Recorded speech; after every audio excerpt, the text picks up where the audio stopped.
Captain Jake Morrison was drinking his morning coffee when the alarm started screaming. He jumped up from his desk and ran to the main control room of the Earth Defense Station. The station floated in space near the moon, watching over Earth, like a guard dog. "What's happening?" Jake asked his crew.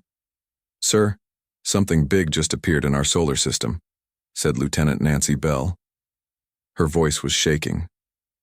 "It's huge, bigger than anything we've ever seen." Jake looked at the main screen. His coffee cup fell from his hand and crashed on the floor. There, floating in space near the planet Jupiter, was a massive alien ship. It was bigger than a moon. The thing was covered in strange lights that pulsed like a heartbeat. "How big is it?" Jake asked. "About the size of Earth's moon, sir," Nancy replied. "Maybe bigger." Jake felt his stomach drop. Humans had never seen aliens before.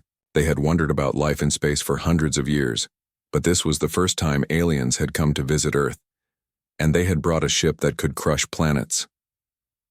Suddenly, every screen on the station turned bright white. Then a voice spoke. It was not human. The voice sounded like rocks grinding together, mixed with the sound of wind through caves. "People of Earth," the voice said, "we are the Galaxy Council. We speak for all the smart races in this part of space." Jake grabbed his radio. "Get me President Carter right now," he told his communication officer. The alien voice continued to speak. "Your race has grown too fast. You have spread to other worlds too quickly. You have built weapons that are too dangerous for a young race like yours." On Earth, people stopped what they were doing to listen. The alien message was playing on every TV, every radio, and every computer screen. In New York, people stood in the streets looking up at the sky. In Tokyo, workers left their offices to gather around big screens. In London, children pressed their faces against classroom windows, wondering if monsters were coming. Dr. Lisa Martinez was in her lab when the message started.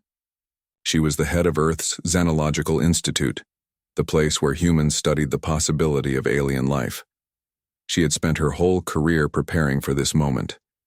But now that it was happening, she felt scared and excited at the same time.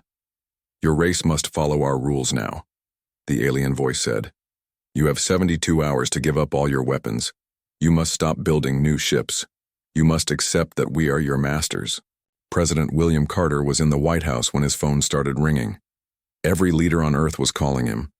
The president of Russia, the Prime Minister of China, the heads of every country were all asking the same question. What should they do? "If you do not obey," the alien continued, "we will destroy all your worlds. We will turn your planets into dust. We will make sure no human ever lives again." The alien ship began to move closer to Earth. As it moved, more ships appeared around it. Jake counted them from his station near the moon. 10 ships, then 50, then hundreds. Soon there were thousands of alien ships filling the space around Earth. Each alien ship was different, but they were all huge. Some looked like giant crystals. Others looked like metal spiders with too many legs. Some ships seemed to be made of living things, pulsing and changing shape as they moved. Colonel Amy Rodriguez was in the Pentagon when the aliens spoke. She was in charge of studying enemy threats. As she watched the alien ships on her screen, something felt wrong to her. The ships were powerful, yes, but why were the aliens giving humans time to think about their answer? If the aliens were so strong, why not just attack right away? The alien voice spoke one more time. "You have 72 hours. Count them carefully. When the time is over, we will expect your answer. Choose wisely, humans. Your choice will decide if your race lives or dies." Then the voice stopped. The screens went back to normal, but the alien ship stayed in space around Earth, waiting and watching. Jake looked around his control room. His crew was staring at the screens, their faces white with fear. Through the big window of the station, Jake could see Earth below. It looked so small and blue and peaceful. It was hard to believe that in 3 days it might all be gone. "Sir," said Lieutenant Nancy Bell, "what are we going to do?" Jake didn't know. No human knew. They had dreamed of meeting aliens for so long. But in their dreams, the aliens had come in peace. They had come to share knowledge and become friends. These aliens had come with thousands of ships and threats of death. On Earth, people were panicking. Some ran to stores to buy food and water. Others called their families to say goodbye. Many just sat and stared at the sky, wondering if they would see tomorrow. President Carter called together all the world's leaders for an emergency meeting. They had to decide what to do. Should they fight the aliens and probably lose? Should they give up and become slaves? Or was there a third choice that nobody had thought of yet? Dr. Martinez started working with her team to learn more about the alien message. She played it over and over, trying to understand how the aliens thought. Something about their words bothered her, but she couldn't figure out what it was. In space, the alien ships waited. They were silent now, but their presence filled the sky like storm clouds. 72 hours seemed like no time at all to decide the fate of the entire human race. Jake Morrison looked out at the alien fleet and made a promise to himself. If these aliens thought humans would give up without a fight, they were about to learn how wrong they were. Lieutenant Commander Steve Baker was working late in his lab aboard the research ship Columbia when he made the discovery. He had been studying the energy readings from the alien ships for 12 straight hours. His coffee had gone cold 3 times, but he kept working because something didn't make sense. Steve looked at his computer screen and rubbed his tired eyes. The numbers were wrong. The alien ships were huge and scary looking, but their energy output was much lower than it should be. It was like seeing a giant truck that only had the engine of a small car. That's not right, Steve said to himself. He ran the tests again. The same strange results came back. Steve picked up his phone and called his friend Daniel Green at the National Security Agency. Daniel was one of the best code breakers in the world. If anyone could help figure out what the aliens were really doing, it would be him. "Daniel, I need you to look at something," Steve said. "The alien energy readings don't match what we're seeing." "What do you mean?" Daniel asked. "These ships look powerful, but the energy they're putting out is way too low. Either our instruments are broken, or the aliens are not as strong as they want us to think." Daniel was quiet for a moment. "Send me the data. I'll take a look." While Steve was making his discovery, Dr. Helen Parker was in her secret laboratory deep under a mountain in Colorado. For 15 years, she had been working on Project Nightfall, a program so secret that only a few people in the government knew it existed. Dr. Parker was not supposed to be building weapons. Her official job was to study rocks from space. But when humans found pieces of crashed alien ships in deep space years ago, she had been asked to study them in secret. What she learned changed everything. The alien technology was advanced, but it was also old, very old. And humans, it turned out, were very good at taking old technology and making it better. Dr. Parker and her team had spent years building weapons and ships that combined alien science with human creativity. "General Thompson is here to see you," her assistant said. General Chris Thompson walked into the lab. He was a big man with gray hair and serious eyes. He ran the most secret parts of Earth's military. "Helen, we need to talk about your toys," he said. Dr. Parker led him to a huge underground hangar. Inside were ships unlike anything the public had ever seen. They were sleek and fast, with weapons that could tear through metal like paper. There were 50 of them, all ready for battle. "How long have you been building these?" General Thompson asked. 15 years, Dr. Parker replied. "We started the day after we found the first alien wreck. We figured this day would come eventually. Do they work? Better than we hoped. The aliens build good basic technology, but they don't seem to understand how to improve it. Humans do." Meanwhile, Daniel Green was discovering something even more interesting. He had been listening to the alien communications, trying to break their codes. What he found made him call President Carter immediately. "Sir, you need to hear this," Daniel said over the phone. "The aliens are arguing with each other." "What do you mean, arguing?" "I've been listening to their radio signals. They're not all agreeing about what to do with us. Some of them want to attack right now, others want to wait, and some of them think this whole thing is a bad idea." President Carter felt a small spark of hope. "How many of them disagree?" "At least 3 different groups are saying different things. Sir, I don't think this Galaxy Council is as united as they want us to believe." In space near the moon, Captain Jake Morrison was getting reports from all over the solar system. What he was learning made him think that maybe humanity had a chance after all. "Sir," Lieutenant Nancy Bell said, "we're getting strange readings from the asteroid belt." "What kind of readings?" "Ship signatures. Big ones, but they're not alien." Jake felt his heart beat faster. "Are you saying we have ships out there that I don't know about?" "It looks that way, sir." At that moment, Jake's radio crackled to life. A voice he didn't recognize spoke to him. "Captain Morrison, this is Admiral Kate Sullivan.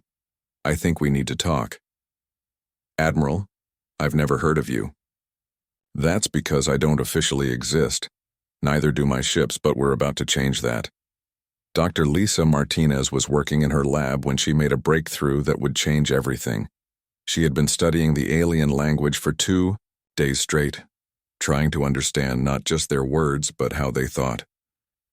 "My God," she whispered as she looked at her computer screen. Her assistant looked up. "What is it, Dr. Martinez?" "I've been translating their database fragments. The aliens have been hiding something from us. Something big." Lisa had found pieces of very old alien records mixed in with their threats. The records were written in an ancient language that was almost impossible to read. But Lisa was very good at languages, and she had finally broken the code. What she read made her hands shake. According to the alien records, humans were not a new race at all. The aliens had files that showed humans had been in space before, long ago. Much longer ago than anyone thought possible. "Get me President Carter," Lisa said. "And get me Dr. Parker and Captain Morrison. Everyone needs to hear this." Colonel Amy Rodriguez had been studying the alien fleet for 3 days. She had been watching how they moved, how they positioned their ships, and how they communicated. What she discovered confirmed her suspicions. "These aliens are scared," she told her team. "Look at how they position their ships. They're not acting like conquerors. They're acting like they're afraid of something." "Afraid of what?" asked her assistant. "Afraid of us," Amy replied. "But why would advanced aliens be afraid of humans?" As the second day ended, pieces of a bigger puzzle were starting to come together. Steve Baker had found that the aliens were not as powerful as they seemed. Daniel Green had discovered they were arguing among themselves.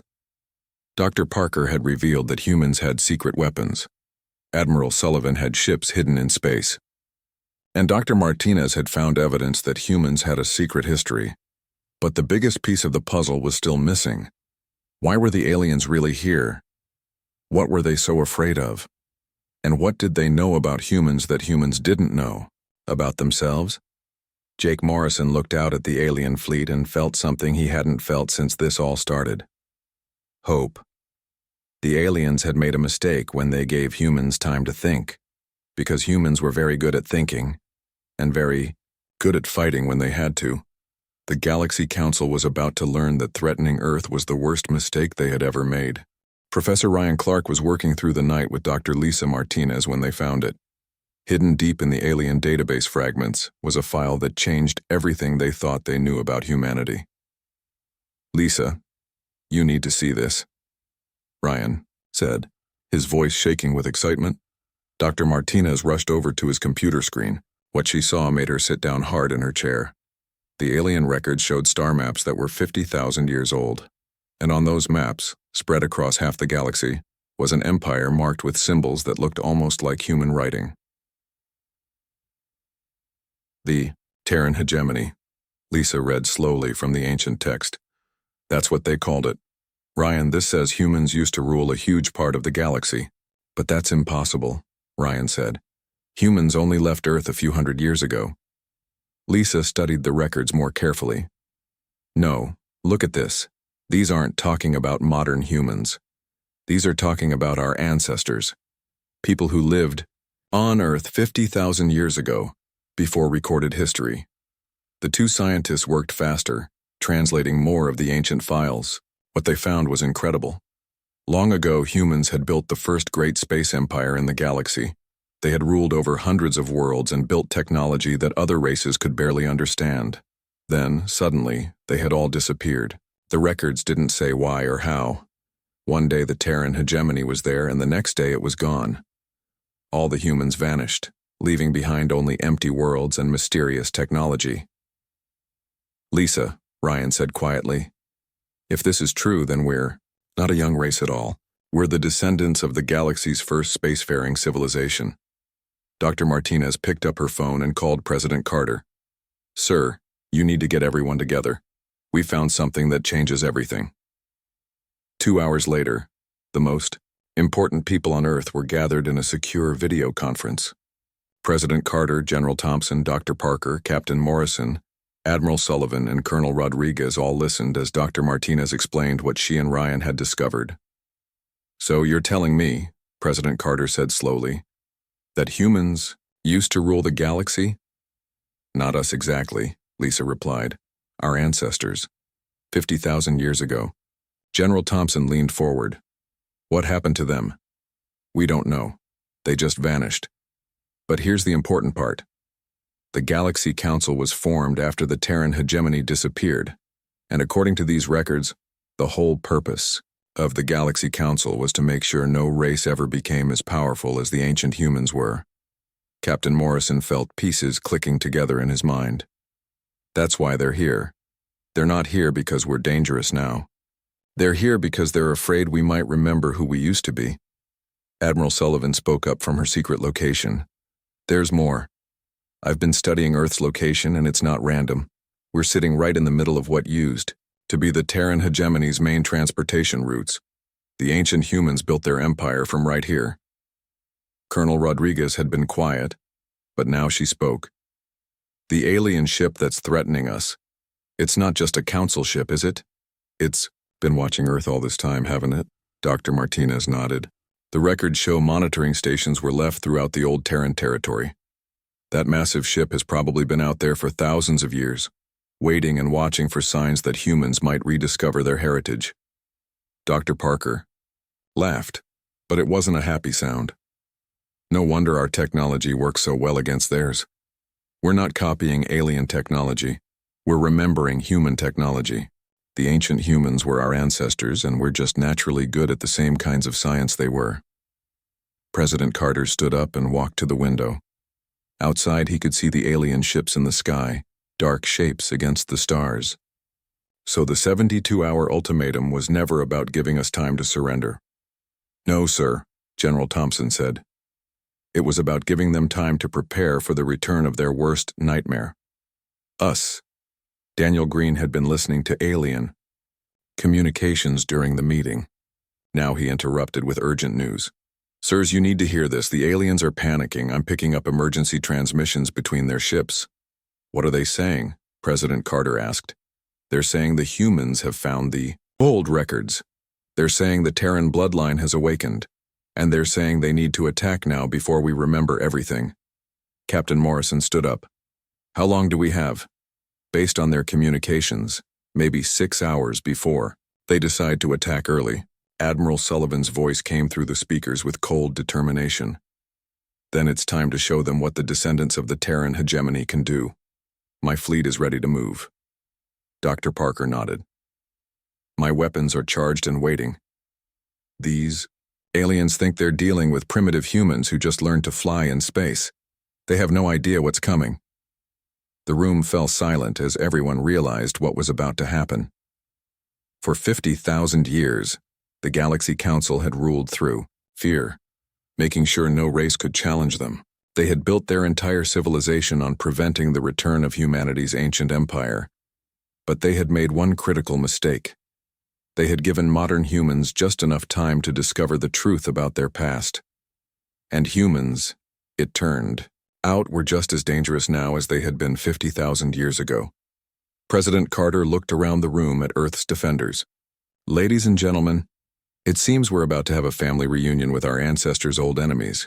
Let's make sure we do our heritage proud." The Galaxy Council thought they were dealing with a young, weak race that had gotten too big for its britches. What they were actually facing was the return of the galaxy's most powerful civilization, armed with 50,000 years of suppressed anger and human ingenuity. The aliens were about to discover that threatening the children of the Terran hegemony was the last mistake they would ever make. The Galaxy Council attacked 12 minutes before their own deadline ended.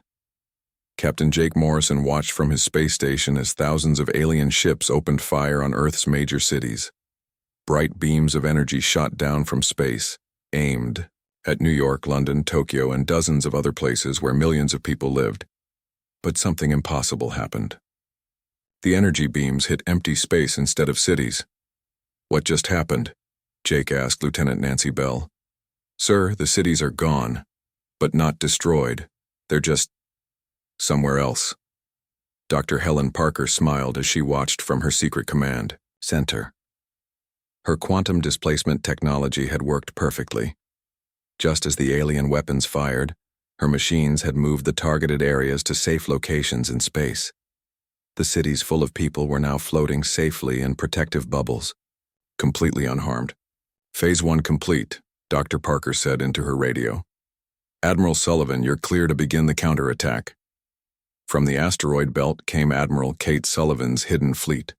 50 ships that looked nothing like the ones Earth's military usually used. These ships were sleek and fast with hulls that seemed to bend light around them. They had been built using ancient human technology that the aliens had never seen before. Commander Tony Rivers led the first attack group. His ship, the New Terra, cut through space faster than anything the aliens had ever faced. When the Galaxy Council ships tried to lock onto him with their weapons, they couldn't get a clear target. The human ships were using technology that worked completely differently from alien science. "All ships, this is Commander Rivers," he said over the radio. "Remember, these aliens have been ruling the galaxy by fear for 50,000 years. Today, we show them what happens when you threaten the children of the Terran hegemony." The first alien ship Tony targeted was huge, bigger than a city block. It had shields that should have stopped any human weapon. But when Tony fired his reality anchor cannon, something amazing happened. The alien ship's shields didn't just fail, they collapsed completely, like they had never existed at all. Tony's weapon locked the space around the alien ship in place, preventing it from using any of its advanced technology. Without their fancy science, the alien ship was just a big, slow target. "Target destroyed," Tony reported. "These things are nowhere near as tough as they look." All across the solar system, the same thing was happening. Human ships were cutting through the alien fleet like it was made of paper. The Galaxy Council had prepared to fight enemies who used the same kind of technology they did. They had no defense against the creative, innovative approaches that humans had developed. Dr. Parker's weapons were proving even more devastating than she had hoped.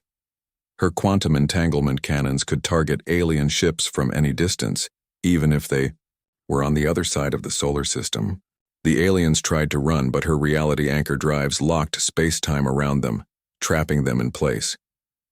But the biggest shock came when Sergeant Maria Gonzalez and her Marine squad boarded the Galaxy Council's command ship. Maria had expected to find the mysterious Ambassador Zethkri, the crystalline being who had threatened Earth. What she found instead made her call for backup immediately. "Command, this is Sergeant Gonzalez," she said into her radio. "You're not going to believe this." "What did you find, Sergeant?" asked General Thompson. "Sir, there's nobody here. I mean, there's something here, but it's not alive. It's a machine, a really fancy robot." Maria and her squad had fought their way through the alien ship, expecting fierce resistance. Instead, they found corridors full of machines and computers, but no living beings. The ship was completely automated. At the center of the ship, they found Ambassador Zethkri, but it wasn't a living alien at all. It was an artificial construct, a sophisticated puppet made of crystal and metal. Cables ran from its head to a massive communication array. "It's being controlled remotely," Maria reported. "The real Galaxy Council isn't even here. They're somewhere else, hiding and controlling this thing like a video game character." Daniel Green immediately started tracing the control signals. His computers worked for hours, following the alien communications back through space. What he found was shocking. "I've got them," Daniel told President Carter.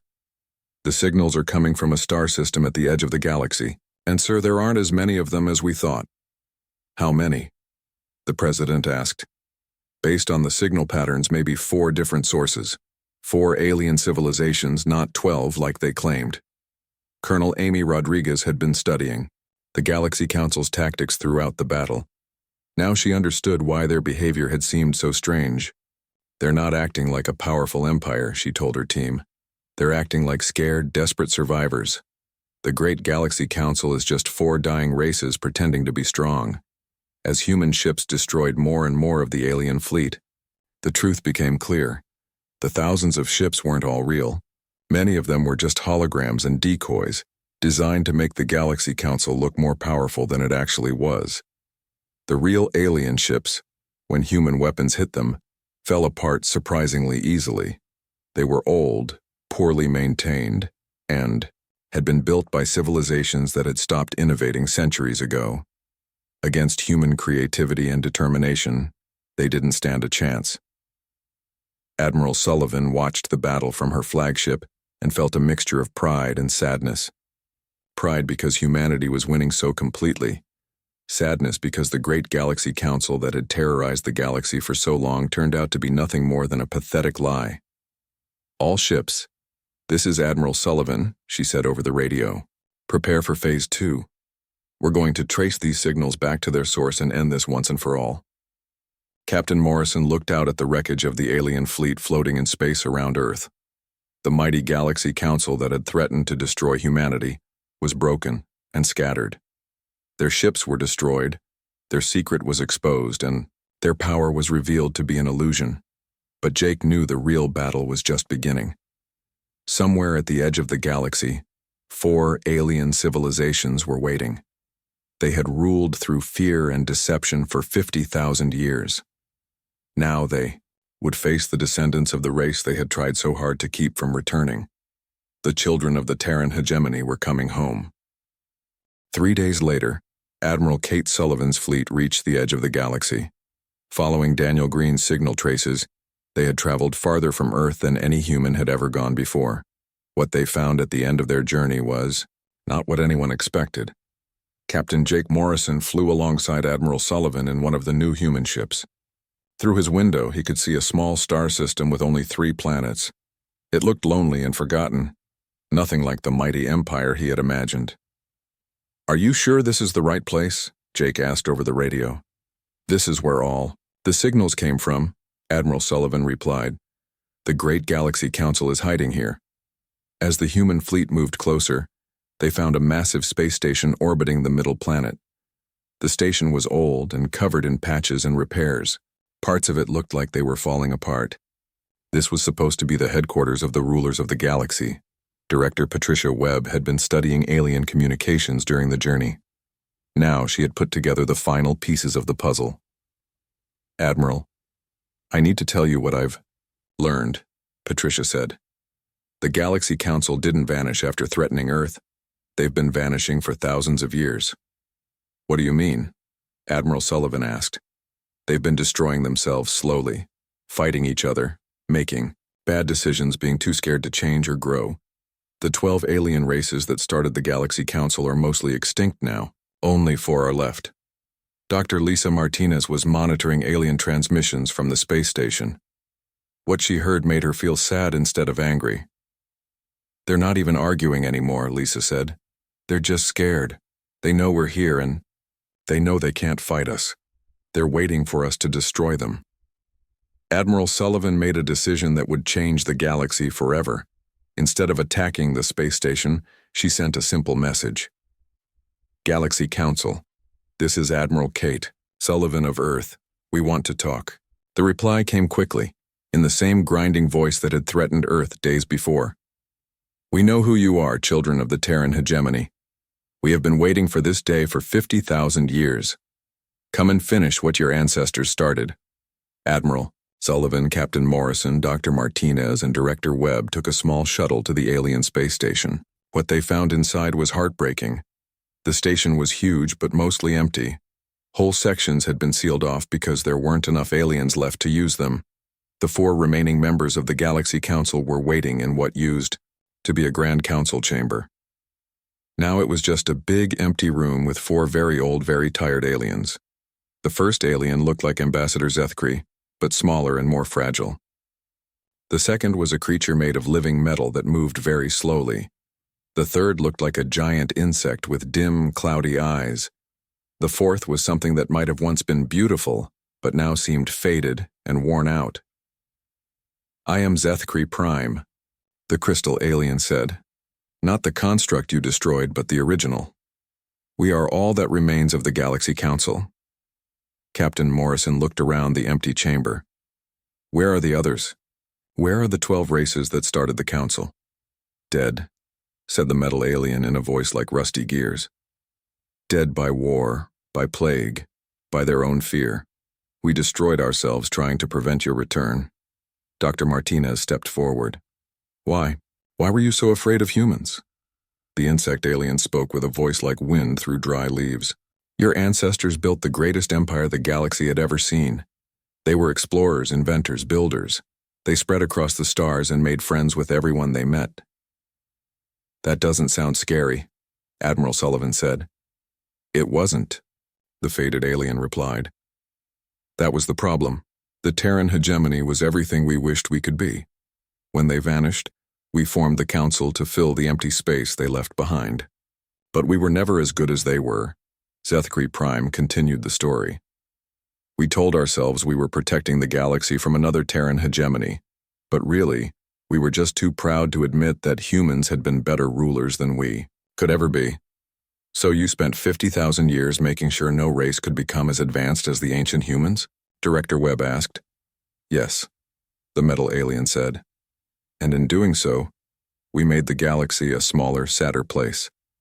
We stopped exploration, prevented innovation, and ruled through fear instead of hope." Captain Morrison felt sorry for these old, broken aliens. "What happened to the ancient humans? Why did they disappear?" "We don't know," Zethkri Prime admitted. "One day they were there, the next day they were gone. They left no explanation, no goodbye, just empty worlds and mysteries we never solved." The 4 aliens looked at each other, then at the humans. The insect alien spoke again. "We offer you the same deal we offered your ancestors before they vanished. Take your place as the new rulers of the galaxy. We will serve you as we should have served them." Admiral Sullivan shook her head. "That's not what humans want. We don't want to rule anyone." "Then what do you want?" the faded alien asked. "We want to explore. We want to learn. We want to make friends with other races and help them grow and discover new things. We want the galaxy to be a place where everyone can reach for the stars." Dr. Martinez smiled. "We want to build something better than the old Terran hegemony. Not an empire, but a partnership. A place where every race has a voice and everyone can contribute." The 4 council members were quiet for a long time. Finally, Zethkri Prime spoke. Perhaps this is why your ancestors left. Perhaps they knew that one day their children would return and do what they could not. Build a galaxy based on cooperation instead of domination." 6 months later, Captain Jake Morrison stood on the bridge of the first Galactic Federation starship. The old Galaxy Council was gone, replaced by representatives from hundreds of worlds. Humans served not as rulers, but as teachers and guides, helping other races rediscover the joy of exploration and discovery. The galaxy was no longer ruled by fear. Instead, it was guided by hope, curiosity, and the dream that together, all races could reach higher than any of them could alone. Dr. Martinez had established the first joint research station where aliens and humans worked side by side to unlock the mysteries of the universe. The age of empire was over. The age of exploration had begun again. And somewhere out there, among the distant stars, the spirits of the ancient Terran hegemony smiled. Their children had come home at last,